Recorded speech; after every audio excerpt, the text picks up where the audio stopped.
name is Jenny, and I'm a wife and mom raising 2 kids. But I used to live a more glamorous life as a TV reporter.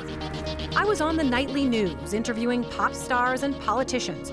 So when I said goodbye to TV and hello to motherhood, I suddenly discovered what we moms are up against. We live in a world that tells us to be rich and famous, thin and successful. You know, almost nobody says, "Oh, hey, you're a mom? That's fabulous." But you are fabulous, and I'm here to tell you why. It's the Channelmom Show, celebrating you with Jenny Dean Schmidt. You are listening to the Channelmom Show, where we are celebrating you on My High Sports Radio, AM 1510, FM 93.7. I am your host, Jenny Dean Schmidt. Now, are you ready to create a fabulous Thanksgiving, complete with fun, food, and frugality? Yep, you can do it in a stylish way, on the cheap. That's Thanksgiving, and that is thanks to Rosemary Black, an editor at Dash Magazine. That is the food magazine from the publishers of Parade that you see inserted in your Wednesday newspaper. Rosemary has written a number of cookbooks and been a food editor for years, so her passion is food with festivity. Enjoy my recent interview with Rosemary Black. All right, Rosemary, we'd like to welcome you to the Channelmom Show today, and I'm really excited to get to this most recent issue of Dash that people could have found in their Wednesday newspapers across the nation. You've got some fabulous tips for Thanksgiving for moms, and it's stuff that they might not even think for kids, and techniques for shopping in this particular economy when people are hurting, and some wonderful holiday dinner recipes. So why don't we start with the shopping smart thing? In this particular economy, holidays can give people anxiety because they've got to go out and spend money. So what were some of your shopping smart tips? Okay, well, it's very anxiety producing anyway to try to pull together a holiday feast, a Thanksgiving feast. And then when you take into account the poor economy, it can be even worse. Mm-hmm. But what I have found is cooking ahead, making use of some convenience foods and integrating them into your feast can really help stretch the budget quite a bit. So we do an entire Shop Smart column this month on packaged stuffing mixes and all the various dishes that you can make with this. It could be anything from a really nice cheese and chicken casserole onwards to doctoring up the stuffing mix so it tastes homemade, but it has very inexpensive ingredients in it. And then we have a whole slew of cranberry recipes for Thanksgiving that could also be used on the holiday table. Everything from relishes to cookies to bars. Okay, and here again. So really, you went to look for inexpensive items and then enhance them, because then you start with sort of an inexpensive base. Is that the idea? Exactly. Okay. And then you could doctor it up. We also have plenty of recipes in this month for how to use up the leftovers from your turkey, so you can recycle that bird into 2 or 3 additional meals that won't seem anything like the Thanksgiving meal.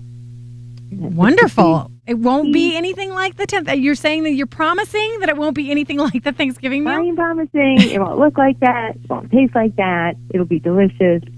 And it would be everything from a linguine that is beautiful and colorful and easy, ready in 15 minutes, to tacos, which are completely ready in 20 minutes. Wow. That's cool. Well, a lot of people like to re-eat Thanksgiving dinner, but I think personally I get tired of it anyway, and I would love to know some new wonderful things to do with turkey and tacos. That's very inventive. So good for you. So tell us about the holiday dinner you came up with. I mean, well, you got holiday dinner ideas like apple sausage stuffing and things like that. Go ahead and let those moms out there who love to do this stuff much more than I do. I'm not a cook at heart, but just go for it and tell us some of the wonderful recipes that you have in Dash. Okay. Well, this month, because of the whole way that you feel so overstuffed at the end of a Thanksgiving meal, I thought, let's focus on how to make the Thanksgiving feast not just easy and relatively inexpensive, but also healthy. Right. So we focus on how to have your healthiest Thanksgiving ever, but it's not at all like diet food. Everything tastes fantastic and is easy to make. And how we made it extra healthy is, for instance, with the mashed potatoes, we sneaked in some cauliflower here. Okay. And whisked it up with the potatoes so that it comes out just as creamy and delicious looking and tasty, but it's much lower in calories and much, much lower in fat. And with the stuffing recipe, we use a turkey sausage and then chopped apple, which really reduces the fat and calorie content on that stuffing. We also have given a recipe for Brussels sprouts that even kids will like, because these are not just steamed or boiled, but they're actually sauteed with a little bit of olive oil, and then they have a glaze of orange juice and a little bit of orange peel. So they look beautiful, they taste beautiful, and they're just 100 calories per serving. And best of all, they're ready in 20 minutes. Well, good for you. I mean, it sounds to me like you are not only trying to address the economy by making this Thanksgiving meal less expensive, you're trying to make it simple and healthy, but not boring healthy. It sounds like it would be very, very tasty. So if people are interested in going and looking some of this, maybe they didn't open their Wednesday paper on November 9th when this issue of Dash came out, where else could they get some of these things that we're referencing? All of the recipes and the various pie baking tips and everything that you could possibly need for your Thanksgiving feast is at Recipes.com. Okay. Go on there and you'll find the cranberry recipes, stuffing, tips on turkey. We also have a wide variety of tips that address the bird itself, how long you should be planning to thaw the bird. Yes, I'm going to interrupt you. That is the classic question. And it looks to me as though you address that in this issue. You're going to talk about all the procedures, especially for maybe new to cooking moms and wives. You're going to address how they do that, right? And how long they take to defrost and what the standard procedure is for cooking a turkey. Is that correct? Yeah, because there's always a lot of anxiety every year. And you don't want to end up 2 days before Thanksgiving with a frozen solid 25-pound bird. But even if that should happen, we have given the official recommendations from the USDA on how to safely and quickly thaw your turkey, so that on Thanksgiving morning you can just put it into the oven, follow our instructions, and it'll come out cooked and ready to be carved. And we also give a variety of carving tips that make it really easy. We break down the entire carving process so that there's no reason to be intimidated or to feel that you should be hiding in the kitchen doing the carving. Yeah. We make it very simple so that the bird looks really beautiful when it's carved on a gorgeous platter. Okay, Rosemary, I'm beginning to think this issue was directed specifically at me because these are things that all produce anxiety for me. My husband almost always does the bird because it frightens me. But now, armed with this latest issue of Dash, and I guess going to dashrecipes.com, I can learn all of that stuff that you just were laying out for us there, yes? Absolutely. And we also have lots in this issue for kids. We have some crafts for kids that are really simple. So the kids are always kind of thrown aside. There's not much for them to do. Everybody's busy in the kitchen. But in the issue of Dash, we have crafts that are easy to make with nothing more than construction paper. Tell me about them. Nothing that you have to run out. Can you give me some examples?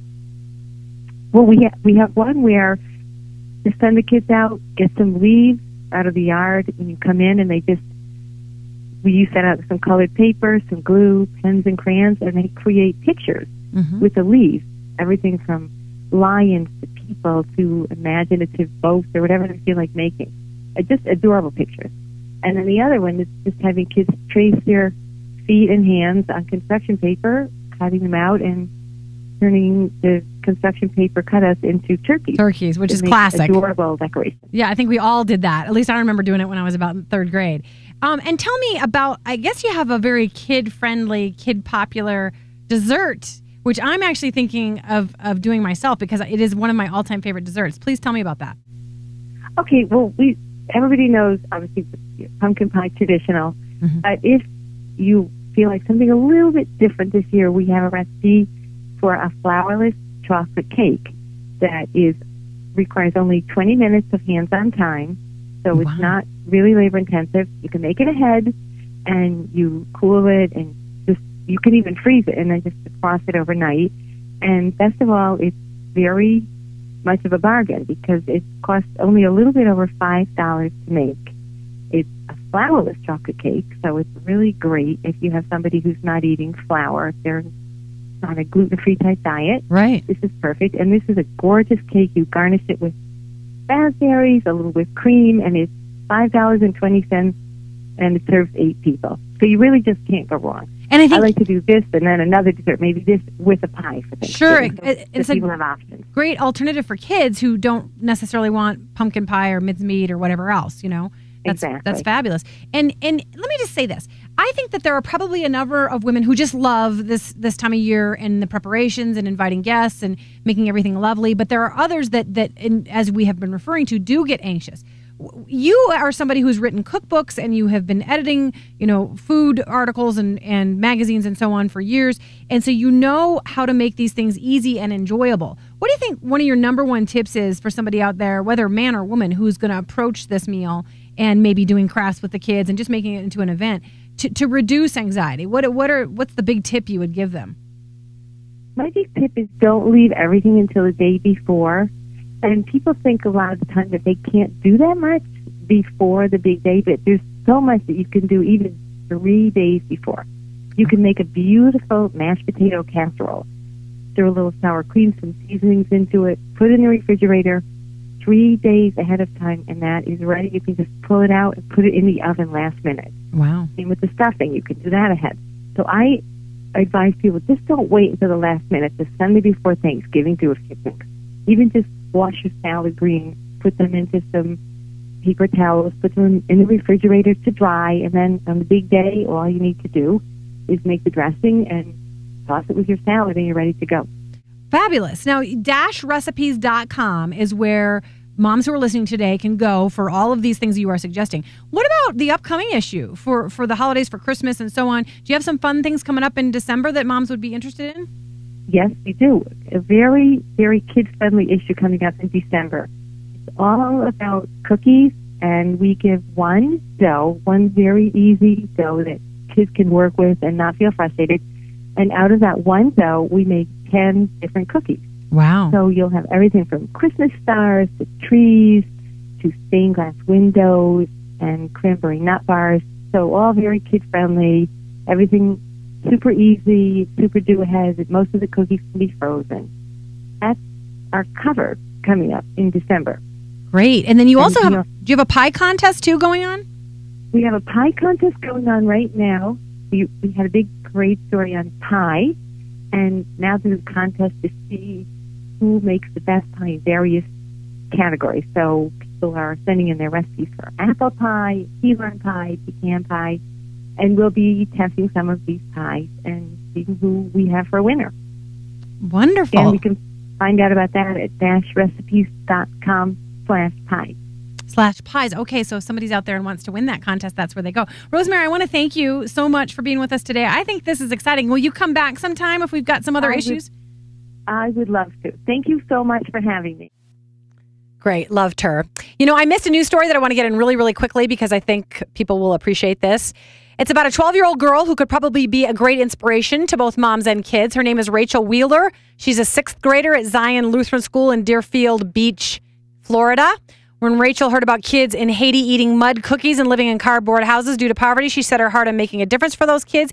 So she worked with Food for the Poor and her church and proceeded to hold things like bake sales and pass the can at sporting events. And this precious young girl has now raised, are you ready, more than $250,000. She wanted to build 12 homes in Haiti, but her cash is going to bring in 27 homes. And Rachel's advice is you just got to get out there and do it. Love that at age 12. I have a feeling she's going to do a lot with her life. I hope she gets to go to Haiti, too, to see. She's already been once, okay. So I'm pretty sure she's probably going to go back. And for next week, we're very excited. We're going to be helping you out next week with something a little bit controversial. It's a look at what the current technology is doing to our kids, their behavior, their brains. You may have seen a recent article in Parade magazine called Generation Wired, all about texting and gaming and how it's changing our children and their brains and their behavior. We'll learn lots from the author of that article, Emily Listfeld. Also, we're hoping to have a special musical guest next week who you may recognize, so we hope you'll join us then. You are listening to the Channel Mom Show, where we're celebrating you on Mile High Sports Radio 3010 FM 93.7. I am your host, Jenny Dean Schmidt. We love you, moms. We so appreciate you. We hope that we've been a big help to you today. And come back and tell your friends about us and enjoy next week's show.